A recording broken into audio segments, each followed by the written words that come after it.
Ladies and gentlemen, the actor.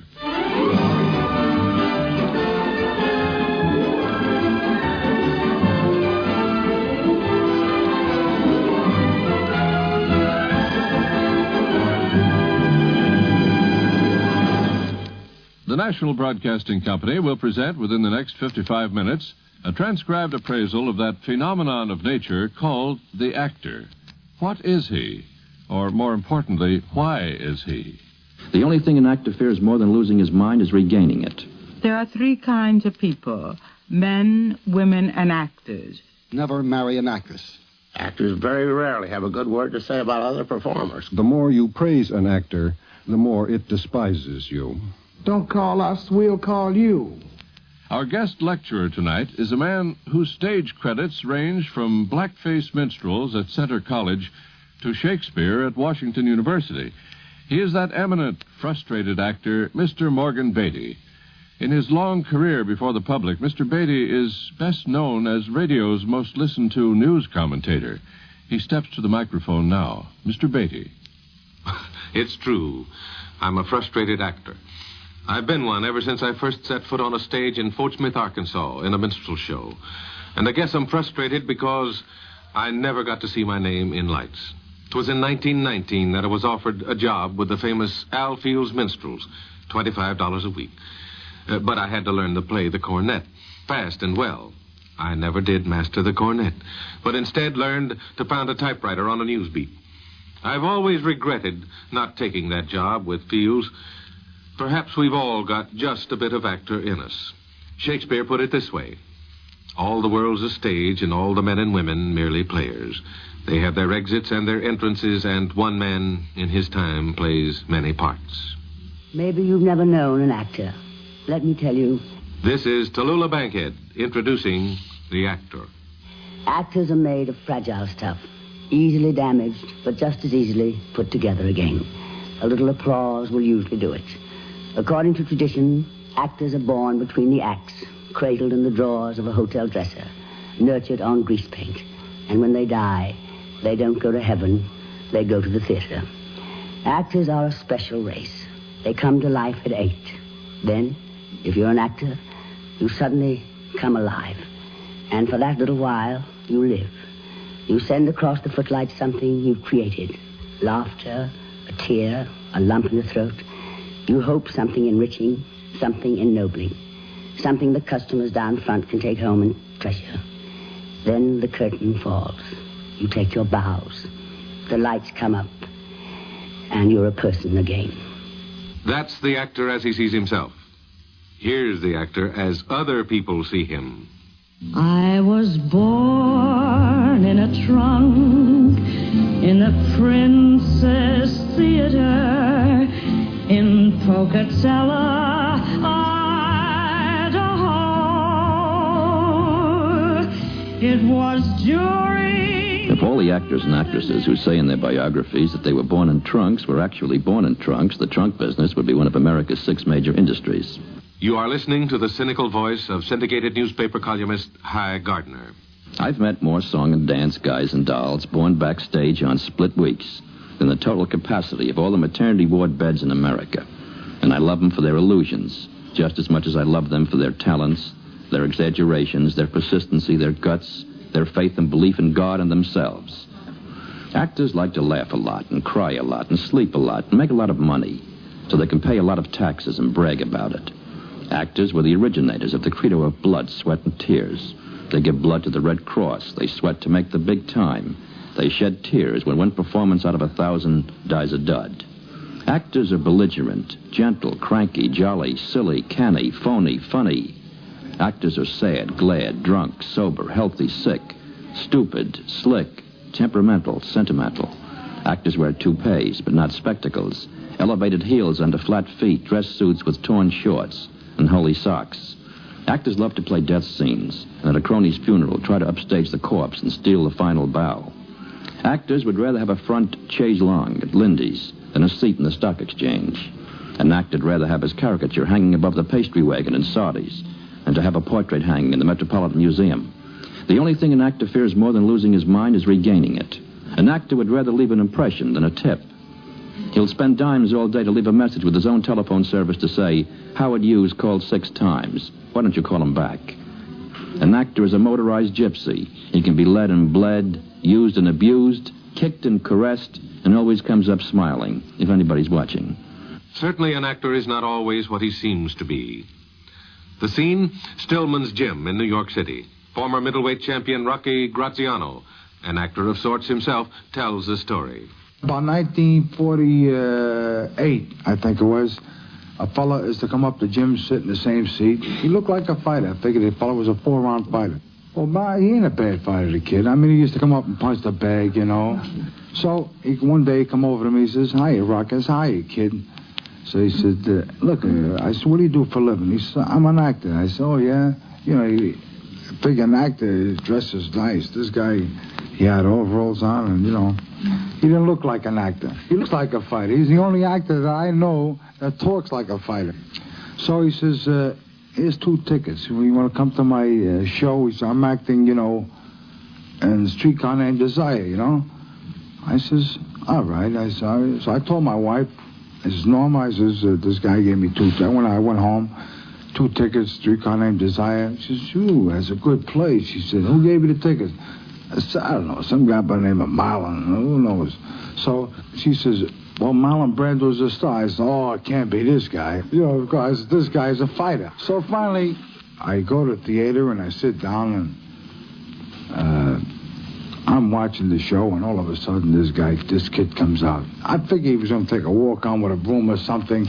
So finally I see him walk on the stage, and my wife says, "There's Marlon Brando." I says, "That's Marlon Brando."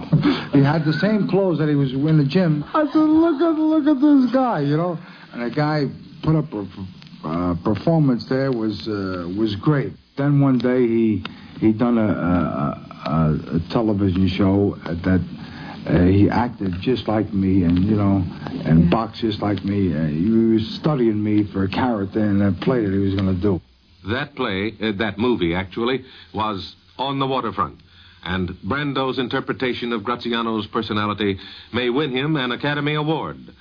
But does an actor really have to understand a role in order to play it? The answer comes from the playwright who gave us Death of a Salesman and All My Sons. Here's Arthur Miller. I never think of actors when I'm writing a play. Maybe that's a fault. But I think of people, and actors are presumably people.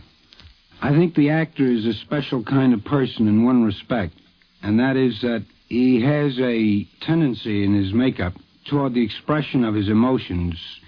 He should be able, and usually he is when he's any good, to forget completely his own identity as a citizen and to display his secret side. I can't conceive of a man playing a part well who cannot bridge the gap between the role itself and his own experience.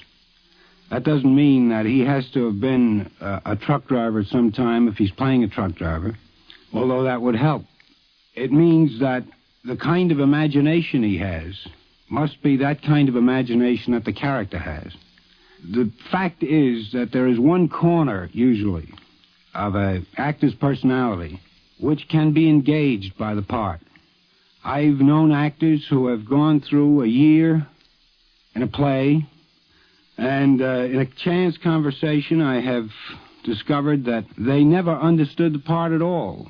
But evidently they had been playing a sort of game with the audience. That is to say, they were themselves acting out a part of their own lives through these lines, and while the lines themselves could not be rationally explained by the actor, he had tapped a logical story within himself, which somehow an audience is able to recognize. However, it is certainly true that in most cases, an actor had better understand what he's acting, or we won't. Projecting this kind of understanding across the footlights takes a great deal of training. Actors are made, not born. And as someone once said, actresses will happen in the best regulated of families. Such a family was the Hoggins of Wisconsin, who have a talented daughter named Uta, a star in her own right in such plays as The Country Girl. She's now teaching drama to other talented sons and daughters at the Herbert Berghoff School in New York.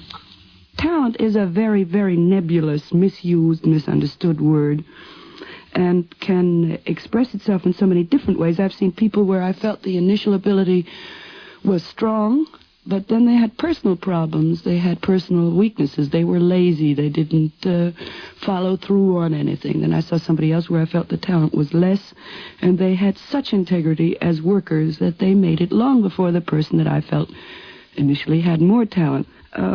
I feel that only in the last 10 years, or even 5, has there been a strong surge in the theater of the younger people towards a real technical training. And by technique, I don't mean work on voice and speech, and I don't mean body movement, and I don't mean stage presence, but I mean a real technique of acting.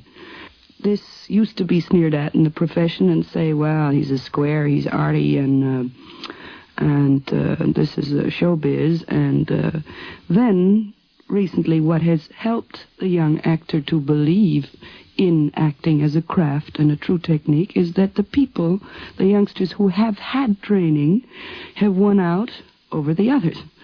People like Eli Wallach, Maureen Stapleton, Lee Grant, Julie Harris, Kim Stanley, Marlon Brando. All these people have had years of solid training in a correct acting technique. I don't teach anybody but adults, because I think that again, a real acting technique is something that you cannot teach a child. I was going to direct a play, and there was a part of a young boy in it, 5 or 6 year old, and I interviewed about 300 boys, and a frightening thing happened. I tried to interview the boys without their mothers, and I asked the mothers to stay out in the outer office, which the mothers didn't like. And then almost the first question I asked the child was, how do you like the theater? Do you like acting? Is it fun? Do you enjoy it? And 100% of the children said, no, I just hate it, but shh, don't tell Mommy. But child actors grow up. And if they grow up in the acting world, they learn, as did Jackie Cooper, that it has advantages and disadvantages. So I grew up in a crazy world of dressing rooms and hotel rooms and waiting rooms and rooms behind the scenes. I learned to pack my own bag by the time I was 10 years old, and today my wife is jealous of me. I can pack 4 bags in 10 minutes. It's no problem at all. There are many advantages to growing up in this profession if you want to become an actor. In my case, I had absolutely no say over it at all. I was 3 years old, and the family was hungry, and it was a way. We knew a few people that worked in the movies in the technical end of the business that would put us on a list and get us casted, and I'd get $2 a day for working extra. It's as simple as that. There's absolutely no advantage to growing up in this profession if you should decide to become something else. I think some of the child actors who stayed at it for any great length of time have had an awful time trying to adjust into being something else.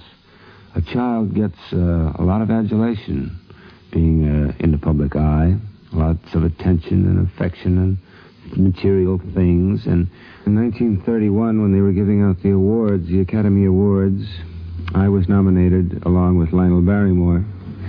Lionel Barrymore being nominated for his performance in A Free Soul, and I for mine in Skippy. They had no Child's Award in those days, and the men were up against the boys. And I had fallen asleep on Marie Dressler's lap. And along about 11 o'clock, when they had given the awards out, Mr. Lionel Barrymore had won it. And he came over and woke me up in Marie Dressler's lap, and he was beginning to have his troubles then, his arthritis and his pains, and he was limping a little bit and on a cane. He came over and he poked me with this little statue, and he says, this really belongs to you, son, but they gave it to me because they think I'm going to die. Anybody who's raised with this tremendously different atmosphere and this overabundance of love and affection and being spoiled this way, no matter how hard you try not to spoil the child actor, he's spoiled. And he's going to have an awful time trying to adjust to a, quote, normal, unquote, life after that. When I went in the service, it was just absolutely unbearable. Because there is everybody telling you what to do, plus an awful lot of people who have found out, they now have the job of being able to tell people what to do for the first time in their life. And then when they see an actor, for some reason, they enjoy especially telling them what to do. But it was very, very difficult for me, there again, not being the center of attention and not getting my own way. All this that I had as a boy, you know, this attention and this making my own way, I thought, didn't mean a thing in the service. It didn't mean anything at all, and it made it very, very difficult in the service. It taught me a great lesson. Pity the poor actor. Everybody's always trying to teach him something. Even Shakespeare couldn't resist giving the actors advice. Interpreted here by one of the world's great actors, Sir Laurence Olivier, as Hamlet. Speak the speech, I pray you, as I pronounced it to you, trippingly on the tongue. But if you mouth it, as many of your players do, I had as lief the town crier spoke my lines. No, do not saw the air too much with your hand thus, but use all gently. For in the very torrent, tempest, and as I may say, whirlwind of your passion, you must acquire and beget a temperance that may give it smoothness. Oh, it offends me to the soul to hear a robustious, periwig-pated fellow tear a passion to tatters, to split the ears of the groundlings, who for the most part are capable of nothing but inexplicable dumb shows and noise. I would have such a fellow whipped. Without Herods, pray you avoid it. I warrant your honor. Be not too tame, neither, but let your own discretion be your tutor. Suit the action to the word to the action, with this special observance that you o'erstep not the modesty of nature. For anything so overdone is from the purpose of playing, whose end, both at the first and now, was and is to hold as 'twere the mirror up to nature, to show virtue her own feature, scorn her own image, and the very age and body of the time, his form and pressure.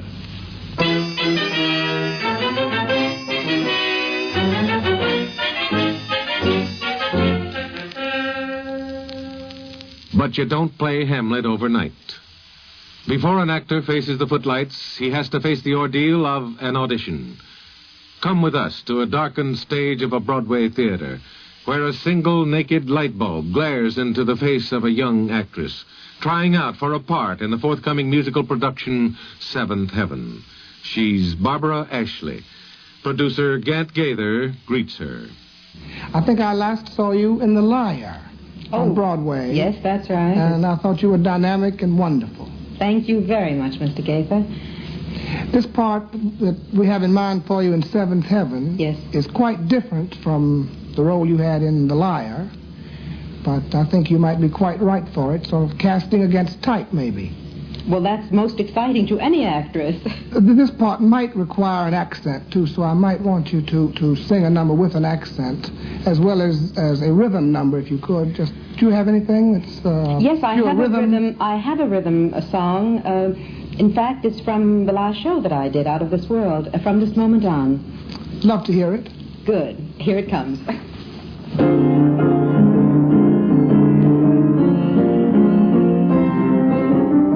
From this moment on, you and me, dear, only two petits dear. From this moment on, from this happy day, no more bird songs, only whoop-de-doo songs.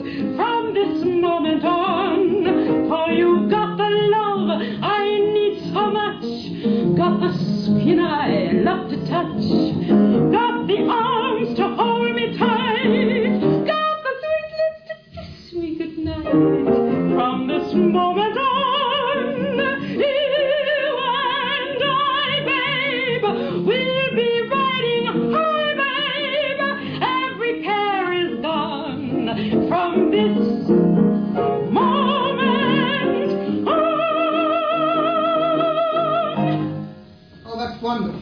Thank you, Mr. Gaither. Miss Ashley, I know this is a terrible thing to do, to ask anybody to read cold without ever having a chance to look over the script, but we have so little time. We're going to rehearsal in a couple of weeks. I wondered if you would mind reading Cold. Maybe take a look at the script there just for a Not moment. at all. You're explaining how dreadful it was reading Cold makes me know that you understand how dreadful it really is. The part is Colette, who is a lady of easy virtue. Yes. And she's warm-hearted and very vivacious. And she falls in love with the part that Robert Clary is going to play. She falls in love with Clary. And I think this is the scene that we pick up at the Fête Montmartre.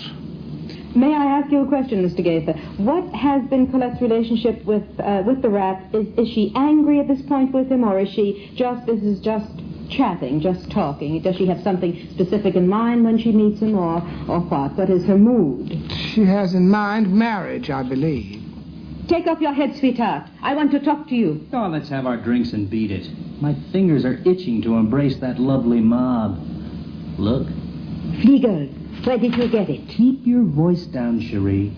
I got it from that guy dressed as Napoleon. Oh, someday you are going to get into real trouble. Not a chance. I lifted this from the one with the big derriere, dressed as Pompadour. You ought to be ashamed of yourself. It's for you. Don't you want it? No. Fliegel, why do you do it? Do what? Day in and day out, all you do is steal. Je ne sais pas. Oh, Mr. Gaither. Well, do it like that on opening night, and it would suit me fine. That's a wonderful reading. And you've got a splendid ear for an accent. Wonderful ear. There's an old expression, rather frightening one. What? Between actors and managers. Don't call us, we'll call you. That's the worst thing an actor has to hear in the climb to stardom. But there are other sounds familiar to the actor, and this is the one he loves best. The sound stages of Hollywood are far away from the applauding audience. The noted anthropologist, Dr. Hortense Powdermaker, has studied the effect of that primitive society called Hollywood, its effect on the actor, in her book, The Hollywood Dream Factory. One of the things that struck me most when I was in Hollywood was that there, of all places, the actors were not regarded as people. Instead of being admired, they were looked down upon as a kind of subhuman species. There was the cliché that there are three kinds of people: men, women, and actors, and this was heard over and over again. Usually one heard in a belligerent tone, "I can't stand actors." To answer the question, what are actors really like, it is necessary to know that while they share certain traits in common, there are obviously wide differences among them. Many are extroverted in nature, exhibitionistic, generous, and warm. Some are gay, but quite a few, particularly the comedians, are serious. In other words, there is as much difference between actors as there is between other people. In Hollywood, there are the gifted, the not-so-gifted, and the ungifted actors. And for all of them, acting is not just a way of earning a living, but a way of life. The movie industry exploits their need for exhibitionism, an essential of all acting, but at the same time, many people in the industry are both jealous and resentful of the actors. These are the people who pamper, flatter, and glamorize the actor for the public, but who privately scorn and hate them, and who treat the actors as if they were not human. If proof were needed that actors are people, it would be their deep resentment to this situation. For all members of our species, not to be regarded as human is a severe threat. Like all primitive societies, Hollywood has a caste system. To a newcomer, like English actor Peter Ustinov, it was bewildering. For an actor, it can be a fairly uncomfortable and comic experience to play a slave in a film which is well staffed by latter-day romantics. In the past, I have played an emperor, which is a tiring business, but certainly everyone treated me with incredible circumspection, attending to my every whim with the most embarrassing servility, and even inventing whims for me when my capricious invention ran dry. This was certainly because to Hollywood people, Hollywood emperors are more real than real emperors. In the process of democratization, my next role after the emperor was a prince, a mere prince. And here already, in a minute degree, I could sense the rot setting in. While everyone was almost as keen to know my, or is it our, pleasure as before, there was a tendency here and there to sneak a sly wink in my direction, to be a bit slovenly about fetching those nerve-steadying beverages, and, in general, to make it known to me in a subtle and unkind way that I was no longer an emperor, that my throne was approached by a humbler, by a less steep flight of steps, and that I was on the way down the social scale. This time, as I have said before, I played a slave, and with this experience, all my high thoughts of government by the people, thoughts I cherished while I was still on giddy heights, were dissipated. Groveling in the sands of ancient Egypt, carrying vast loads under the menacing eye of pre-Christian taskmasters, armed with savage and historically accurate weapons, has taught me my lesson, and engendered in my trusting heart the first cruel pangs of a worldly cynicism. Take my word for it, in the Hollywood fairyland, dictatorship is the best form of government, so long as you are cast in the role of the dictator. A good cause, it seems, for temperament in the Hollywood actor. But does temperament help the talent? Famous director Alfred Hitchcock should have the answer. I would say myself that the actor's temperament is one of his main assets in his job as an actor. We've become accustomed to hearing about actresses going into a tantrum or screaming her head off in the dressing room or smashing vases and objets d'art all over her boudoir. This is what we've come to recognize or get used to hearing the word temperamental. Now, how do I handle people like this? Well, I would say myself that how does a mother handle a recalcitrant child? With the slipper, the hairbrush? I personally like to feel that the actors think of me as a kind of gentle mother who will reward them with a piece of cake if they behave or perform. Sometimes the temperamental actor is very often, when the temperament doesn't overflow too much, is the best of them all. I remember in the last picture I was doing in the south of France. It was called To Catch a Thief, and I was doing a scene with Cary Grant and Grace Kelly, and it was just an ordinary little dialogue scene, but their anxiety on both their parts to make the thing flow and run smoothly without any mechanics necessarily, and they did achieve a scene, and between them, both Grace and Cary kind of nodded to each other with approval that it had gone smoothly and spontaneously. And this is what I would call real creativeness in the actor. The curtain falls now on the first half of The Actor. It's intermission time. But the actor will be back after a 10-second pause for station identification. We continue now with The Actor. And here again is that distinguished bon vivant and news commentator, Mr. Morgan Beatty. When I first saw the light, it was pink and amber coming from the footlights on the stage. Actors live continually in the glare of the spotlight. Their comings and goings are reported daily in the press. For actors, there is no such thing as a private life. To those who read about them, their lives are glamorous and exciting. Many a man imagines himself with his arms around a beautiful actress.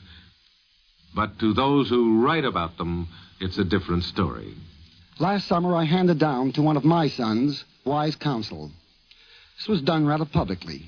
I wrote it for the Saturday Evening Post, an article titled, "Never Marry an Actress." I did it only because I'm anxious for him to be happy. That would be Leonard Lyons, popular syndicated columnist and confidant of many actresses. I want no son of mine marrying a girl to whose constant soaring hopes he would have to sacrifice his own ambitions, his own personality, and his own identity. Mind you now, it's not that I don't like actresses. I do. They're nice, real nice, across the footlights or at parties or around restaurant tables. But not as permanent fixtures in the hearts of my offspring.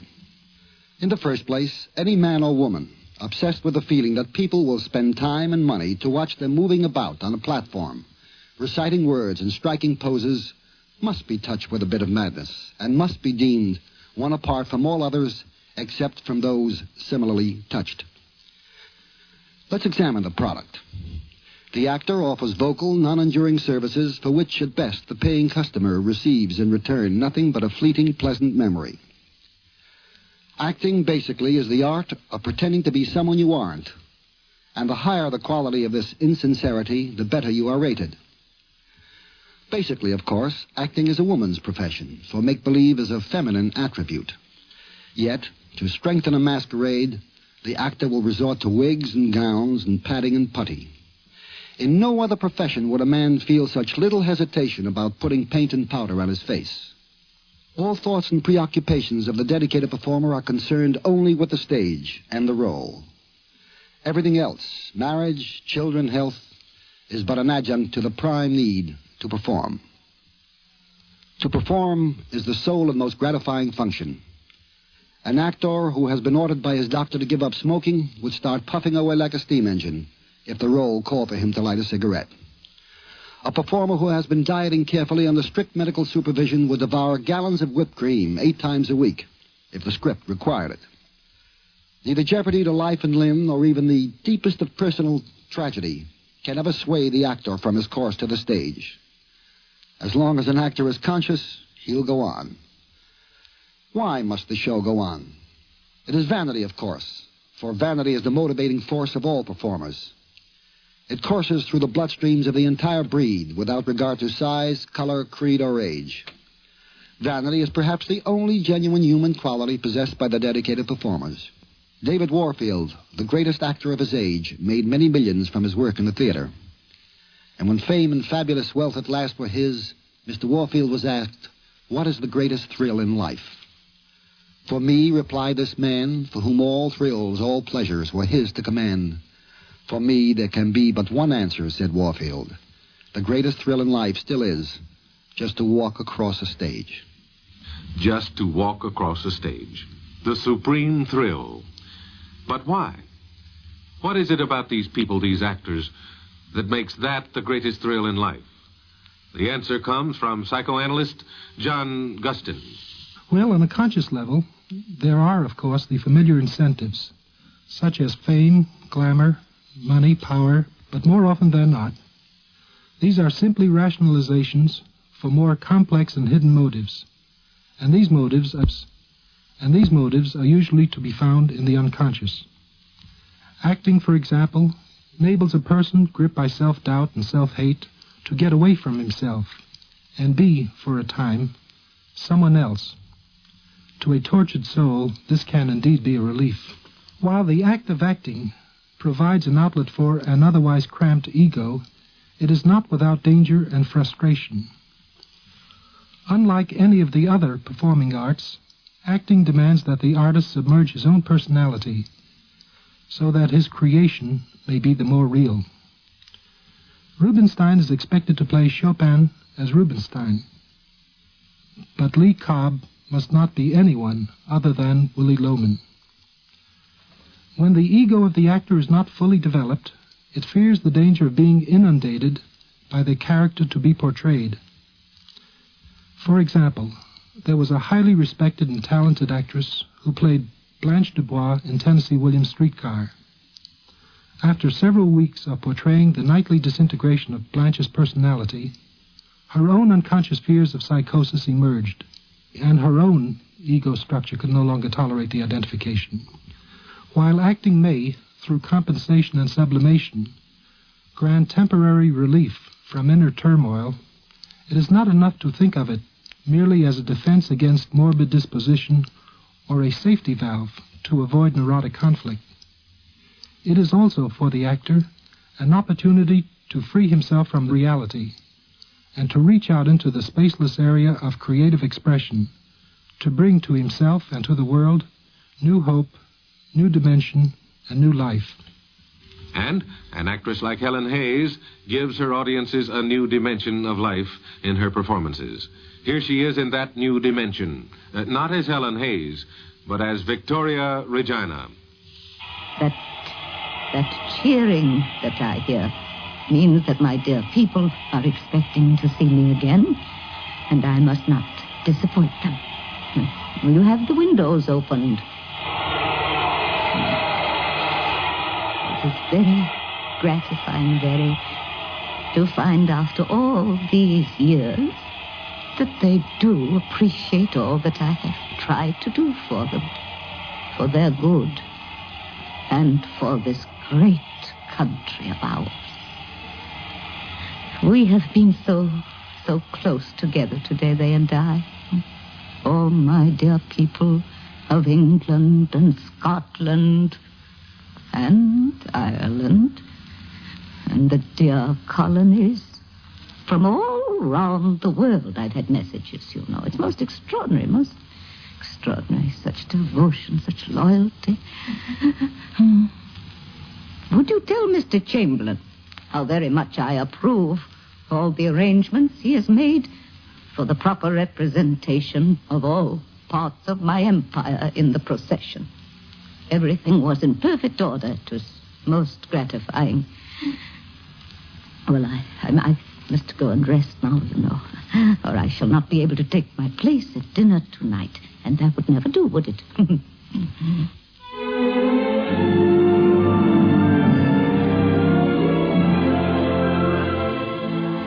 That was a finished performance. The performance of a top star. But few are stars. The climb to the top is strewn with obstacles, and all along the way stands the agent, guide, mentor, and collector of the 10%. Theatrical agent Dick Maney has seen many come and go. It is difficult to define the actor because he's a dedicated person who is also a little deranged. Otherwise, he would not be practicing so perilous, so risky a profession. You know, actors, to start off with, were looked upon as members of the criminal class. You know, the time of Cromwell, the theater was outlawed. In the early days in Rome and Athens, actors were recruited from the slave class. Only women of loose virtue were permitted to even get on a stage. I have a theory. It was more exciting when it was less reputable. At the present time, from the press agent's standpoint, he succeeds with actors insofar as he is able to appease their egos, caress their vanity, and listen to their cries of distress. Because of that perilous nature of his position, the actor is under the impression that the entire theater is banded together in a conspiracy to destroy them. Actors very rarely have a good word to say about other performers. Correspondingly, they do not think they should be exploited. Their whole attitude is selfish, but it's understandable why it is selfish. What success they have achieved has been achieved after years of rehearsing. Many of them rehearse longer than they play over a given year, over humiliations of running around from office to office seeking employment, of long searches for employment without avail. It is an ironic thing in the theater. There's only one person in it that has security. And in the sense that security means an assured term of office. The night watchman. To paraphrase Gilbert and Sullivan, the actor's lot is not an easy one. Ralph Bellamy, president of Actors Equity, explains why. Actors Equity Association is the actors' union, really. In 1919, there was a general strike against the legitimate theater. The strike was against the managers of those days, those without integrity and those who were responsible for the abuses which prevailed, such as rehearsing for months without pay, and then finally signing a contract on the manager's arbitrarily imposed terms. unsafe and insanitary conditions backstage and generally during the life of the engagement. Deplorable travel conditions, frequently leaving companies stranded in the hinterlands. The strike was successful and recognition was attained, so that over the years the association has benefited the actor with respect to minimum salaries, general working conditions, always bearing in mind the general welfare of the theater. Of a membership of some 6,500, our records show that 900 actors worked in 1953 in the legitimate theater field at a median salary of $800 a year. So that might give some impression of the amount of work available in the theater. In the last 15 to 20 years, the electronic age, which means radio and television, have provided other sources of income for actors, fortunately, which did not exist before that. It is difficult to start a career. That has always been and perhaps always will be. I would say that the legitimate theater is not particularly in a healthy condition as it never has been, but nothing will ever destroy it. It's always had to struggle, and it probably will continue to struggle. Indeed, even the inheritance of a great theatrical name does not guarantee a place on the stage without a struggle. The late Lionel Barrymore recalled his first big break. I tried in vain to reach the Broadway stage for nearly 10 years, and had just about reconciled myself to spending the rest of my life on the road with repertoire shows or in stock companies which I had graced, more or less, for so many long and impecunious weeks, when destiny, in the person of Ethel, who was then in Paris, took a hand. Ethel cornered Charles Frohman, in an unguarded moment, and while I don't know how she managed it, she induced him to give me a really great part that enabled me to burst like a chrysalis on Broadway and knock him for a row of Chinese pagodas. His brother John once said, "One of my chief regrets during my years in the theater is that I couldn't sit in the audience and watch me." But even that actor's ego had small beginnings, and John loved to tell how that beginning took place. I was 10 years old, Ethel was 12, and Lionel 14. Ethel was Camille. Lionel was Armand Duval, the leading man, and I was the Comte de Varville, the villain. It was my first experience as a menace, and I gave it all I had, including a large black mustache made of corn silk and pasted on with LePage's glue. All went well until the scene in the gambling den in which Ethel did a saraband, or gypsy dance, with a tambourine which came magically from heaven knows where. The effect on the audience was stupendous.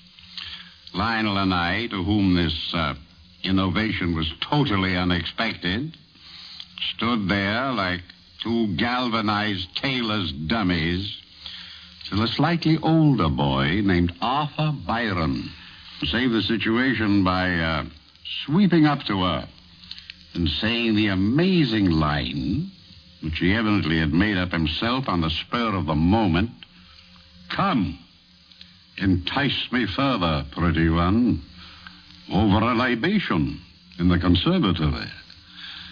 And the curtain descended before an enraptured, in fact, a convulsed audience. Ethel, the last of this Barrymore triumvirate, shows that age and time are held in great disdain by the actor. I've been used for so long to shuffling time back and forth in my makeup box that actually time has lost its meaning. Sometimes I pause before the dressing room mirror, wondering what am I to be tonight, 90 or 40? With this manipulating of the calendar, time has merely become an accommodation to me. Not only time, but all of life is merely an accommodation to the actor.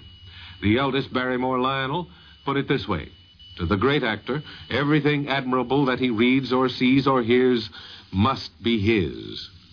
Let the most profound, the most classic line fall from his lips, and he must be unconscious of the fact that he is not the author of it. Certainly, great actors are of a special breed. Here's one of them, Sir Ralph Richardson. All people are special. If they were not, there would be no material for acting. Actors, like all others, are very special. The greatest actor we had in this country was Edmund Kean, and according to all actors, he was half crazy. The greatest performer I ever saw was Mrs. Patrick Campbell when she played Hedda Gabler. I didn't know Mrs. Campbell very well, but I knew one or two of her managers, and they told me they'd been driven half crazy. The best actors that I've known well are a very special kind of people. They're possessed of a self-discipline that would turn an army general any color of envy. They might be said to be very single-minded. They could be said to have a one-track mind. But they're extremely intelligent in their track, extremely flexible in the use of their intelligence. Indeed, as I say, they are a very special kind of people. If he is going to be a great actor, he will, of necessity, play great parts. For these, it is necessary that nature will have endowed him with a voice. And it is necessary that he must have a mind capable of observing men and women and possess the fire and the imagination to demonstrate these observations in dramatic action. But the overwhelming quality that a great actor must possess is a passionate love for his craft and for the theater. Great acting is very rare. Also very rare is passionate love. And in that rarefied atmosphere of passionate love, great performances stand out. Performances like José Ferrer's Cyrano de Bergerac. Know that I glory in this nose of mine, for a great nose indicates a great man. Genial, courteous, intellectual, viril, courageous as I am, and such as you, poor wretch, will never dare to be, even in imagination. Take notice, all who find this feature of my countenance a theme for comedy. When the humorist is noble, then my custom is to show appreciation proper to his rank. More heartfelt and more pointed. Presently this fellow will grow tiresome. He blows his trumpet. Observe, I myself will proceed to put him in his place. Your nose. Your nose is rather large. Rather? Oh, well. Is that all? Well, of course. No, young sir, you're too simple. Why, you might have said, a great many things. Mon Dieu, why waste your opportunity? For example, thus. Aggressive. I, sir, if that nose were mine, I would have it amputated on the spot. Friendly. How do you drink with such a nose? You ought to have a cup made especially. Descriptive. 'Tis a rock, a crag, a cape. A cape? Say rather a peninsula. Inquisitive.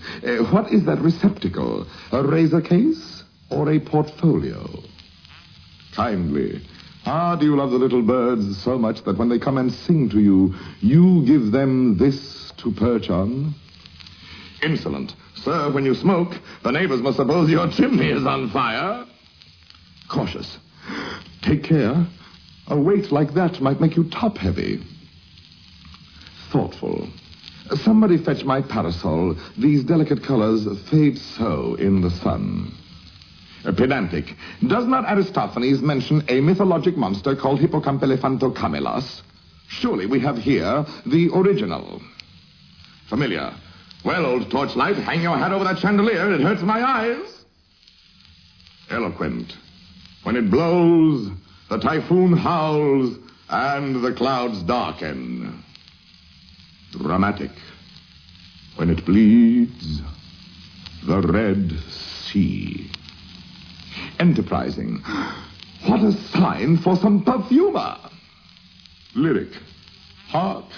The horn of Roland calls to summon Charlemagne. Simple. When do they unveil the monument? Respectful. Sir, I recognize in you a man of parts, a man of prominence. Rustic. What? Call that a nose? I be no fool like what you think I be. That there's a blue cucumber. Military. Point against cavalry. Practical. Why not a lottery with this for the grand prize? Or, parodying Faustus in the play, was this the nose that launched 1,000 ships? These, my dear sir, are things you might have said had you some tinge of letters or of wit to color your discourse. But wit, not so. You never had an atom. And of letters, you need but 3 to write you down. An ass.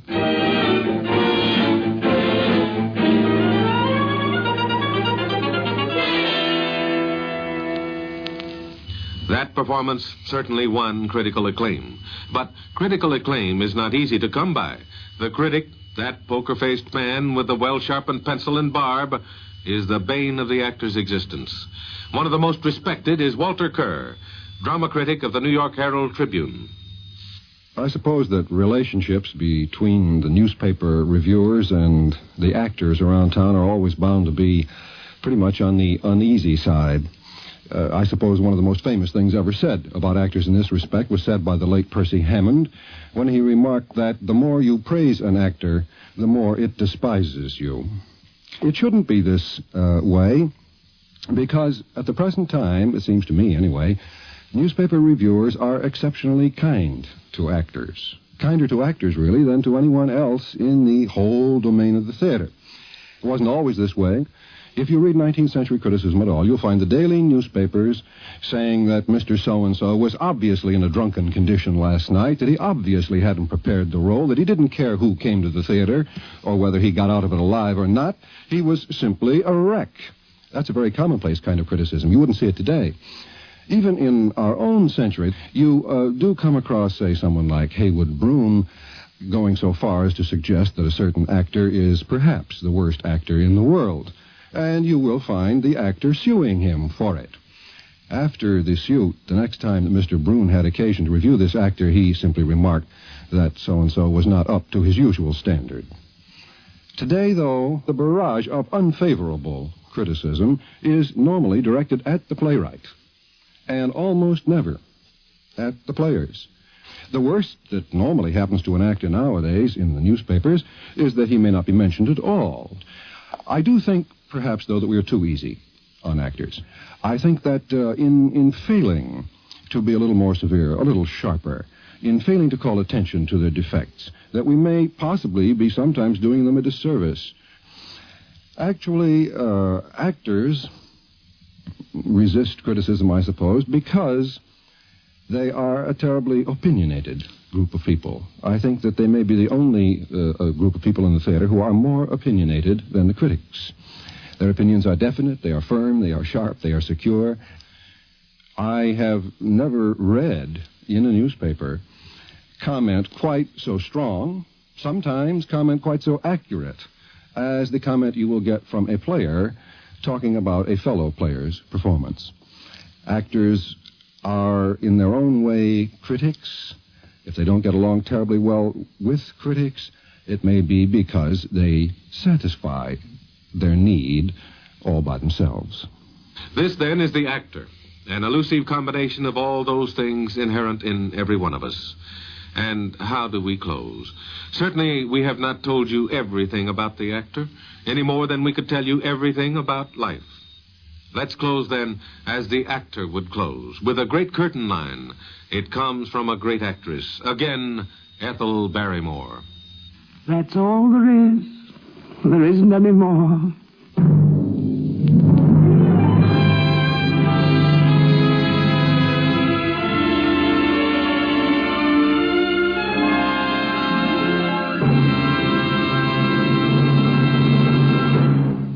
The National Broadcasting Company has presented The Actor, with the distinguished news commentator, Mr. Morgan Beatty. This has been another in NBC's transcribed series of biographies in sound, produced under the supervision of Joseph Myers for NBC News. This is Dr. Gino Hamilton speaking. The Actor was edited by Chet Hagan and Gloria Kay.